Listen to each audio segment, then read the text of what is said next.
अज असी थ्योरम करांगे Lagrange's mean value theorem. Last time असी की सी रोलेस थ्योरम, अज असी करांगे लैग्रेंजेस मीन वैल्यू थ्योरम। पहला स्टेटमेंट है लगभग रोल्स थ्योरम वर्गी कंडीशन है। रोल्स थ्योरम दी टोटल 3 कंडीशनस हैगियां सी। पहली हैगी सी f x is continuous in close interval a b, f x is derivable. Second condition सी f x is derivable in open interval a b. Third condition सी F A is equal to F B. ਤੇ last ਤੇ ਫਿਰ language ਸੀ then there exists at least one real number c belongs to ab such that f dash c is equal to 0। Rolle's theorem ਦੀਆਂ ਸਾਡੇ ਕੋਲ 3 condition ਸੀ, ਪਰ ਲੈਗਰੈਂਜਸ ਮੀਨ value theorem ਦੀਆਂ 2 conditions ਹੈ ਤੇ ਇਹ 2 ਕੰਡੀਸ਼ਨ ਸੇਮ ਉਹੀ ਹੈ ਜੋ ਰੋਲਸ ਥਿਓਰਮ ਦੇ ਵਿੱਚ ਸੀ। ਸਟੇਟਮੈਂਟ ਦੇਖੋ, if a function fx is such that first है fx is continuous in closed interval ab, second है fx is differentiable डेरीवेबल या differentiable in open interval a b. ये सेम कंडीशंस हैं, Rolle's दी भी पहलियां 2 कंडीशन सेम सी, एज तीजी कंडीशन नहीं हैगी। Then there exist at least one real number c belongs to open interval a b at which या such that f dash c is equal to ओदे विच हैगा सी f dash c is equal to 0, एदे विच हैगा f dash c is equal to f b minus f a over b minus a। ये definition है। बाकी जिस तरह रोलेस से दसिया सी लैग्रेंजेस दे विच भी उस तरीके ना तुहानूं पहले डेफिनेशन आनी चाहिए है, ठीक है। स्टेटमेंट दी पता होना चाहिए, स्टेटमेंट पता होएगी फिर सारे को सम्स भी हो जाएंगे। फर्स्ट एग्जांपल देखते हैं, examine the applicability of Lagrange's, short form दा असीं LMV कहंदे हैं, Lagrange's mean value theorem, LMV theorem, Lagrange's mean value theorem in the interval 1,4 of the function fx is equal to x² minus 4x minus 3। Solution च की लिखना है, पहला असी लिखिया fx is equal to x² minus 4x minus 3।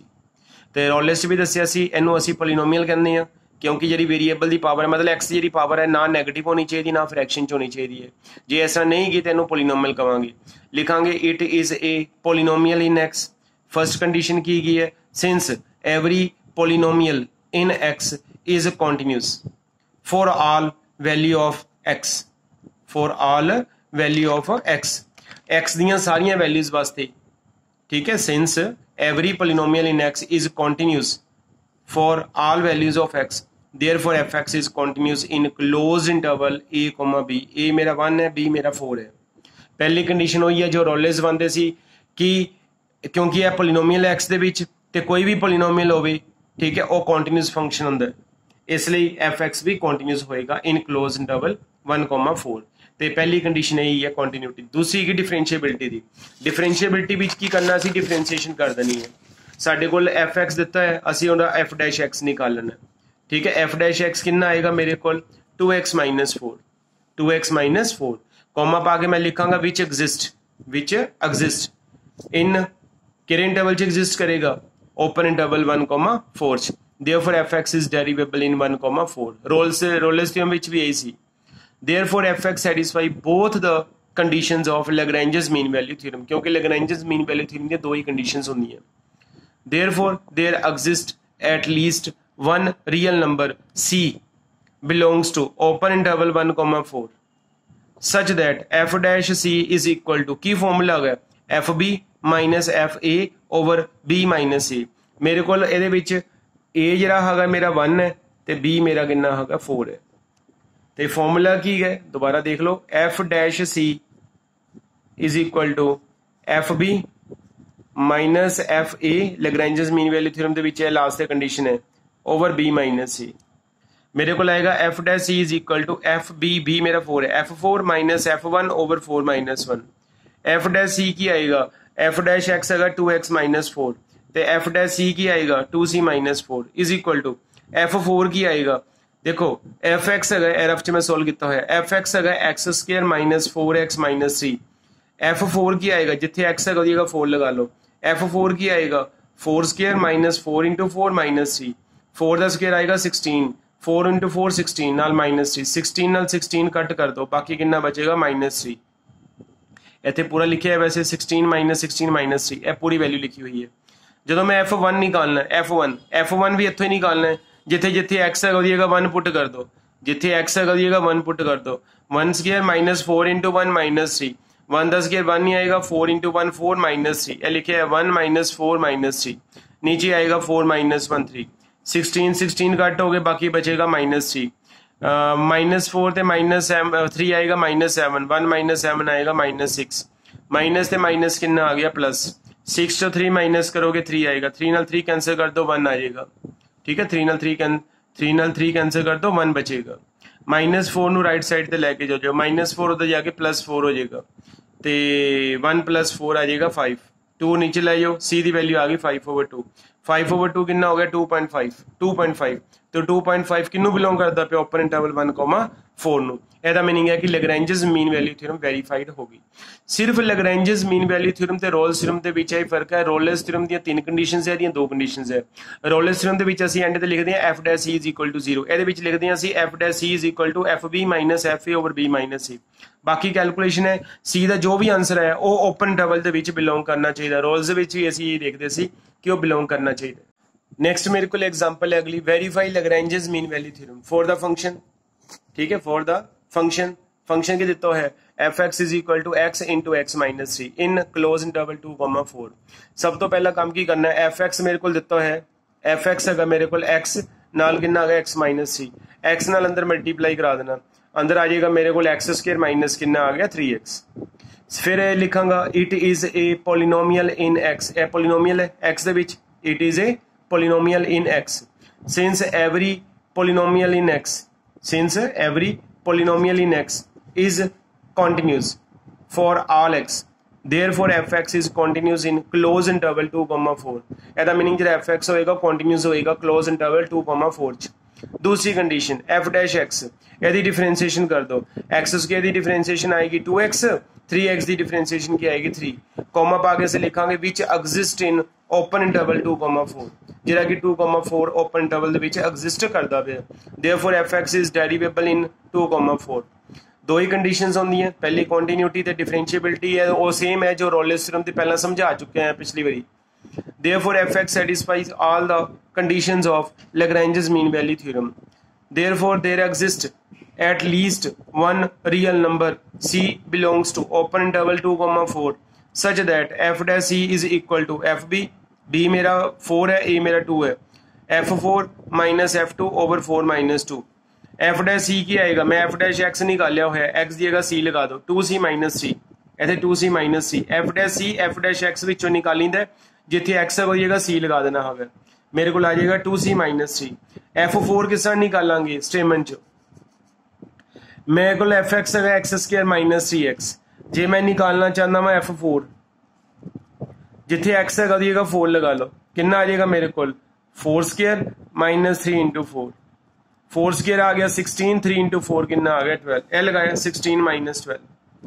f2 निकालना है वो भी इतों ही निकालना है, जिथे x है कभी 2 लगा लो, ये आ जाएगा 4 माइनस 6, 16 माइनस 12 कितना आ जाएगा 4, 4 माइनस 6 कितना आएगा माइनस 2, तो माइनस प्लस हो 4 प्लस 2 ओवर 2 आ जाएगा, तो 4 प्लस 2 कितना आ जाएगा मेरे को 6, ठीक है, 4 प्लस 2 कितना आ जाएगा मेरे को 6, तो 6 ਨੂੰ डिवाइड कर दो, ठीक है, 6 ਨੂੰ 3 ਨਾਲ 2 ਨਾਲ डिवाइड कर दो, 6 ਨੂੰ 4 प्लस 2 2 ਨੂੰ 6 ਨੂੰ 2 ਨਾਲ डिवाइड करोगे 3 आएगा, माइनस सी उधर जाके प्लस कर दो, माइनस सी उधर जाके प्लस हो जाएगा, 2c इज इक्वल टू 6, तो 2 ਨਾਲ कटिंग करोगे सी ਦਾ आंसर 3 आ जाएगा, तो 3 ਕਿਨੂੰ ਬਿਲੋਂਗ ਕਰਦਾ ਪਿਆ ओपन इंटरवल 2,4 ਨੂੰ, ठीक है, ओपन इंटरवल 2,4 ਨੂੰ, ਤੇ hence Lagrange's mean value theorem is verified। Next मेरे को एग्जांपल है, verify Lagrange's mean value theorem for the function fx is equal to sin x plus cos x in close interval 0,π। देखो solution किस तरह, fx हैगा sin x plus cos x, पहला था मैं पहला पिछली बारी भी किया सी लास्ट टाइम, sin x ते cos x दोनों कंटीन्यूअस फंक्शन होंदी है for every value of x, ठीक है, for every real value of x, since sin x, cos x both are continuous in 0,π/2, therefore ਜੇ ਦੋ ਫੰਕਸ਼ਨ ਕੰਟੀਨਿਊਸ ਹੋਣ ਉਹਨਾਂ ਦਾ ਜਿਹੜਾ ਸਮ ਹੋਏਗਾ ਉਹ ਵੀ ਕੰਟੀਨਿਊਸ ਹੋਏਗਾ, therefore sin x plus cos x is continuous in close interval 0,π/2, therefore fx, क्योंकि sin x plus cos x ਕਿਹਦੇ ਇਕੁਅਲ ਹੈਗਾ fx ਦੇ, therefore fx is continuous in close interval 0,π/2। पहली कंडीशन सेटिस्फाई होगी। दूसरी condition f dash x, sin x की differentiation आएगी cos x, तो cos x की डिफरेंशिएशन होती है माइनस sin x, कॉमा पा के लिखांगे विच एग्जिस्ट इन ओपन इंटरवल 0,π/2, ਇਹ ਦੋਨੋਂ ਐਗਜ਼ਿਸਟ ਕਰਦੇ ਪਏ ਹੈ ਕਿਸ ਇੰਟਰਵਲ ਦੇ ਵਿੱਚ 0,π/2 ਦੇ ਵਿੱਚ 0,π/2 ਚ ਇੱਥੇ ਸਟੇਟਮੈਂਟ ਦੇ ਵਿੱਚ π/2 ਬਲਣਾ 0,π/2 ਚ therefore fx is derivable in 0,π/2।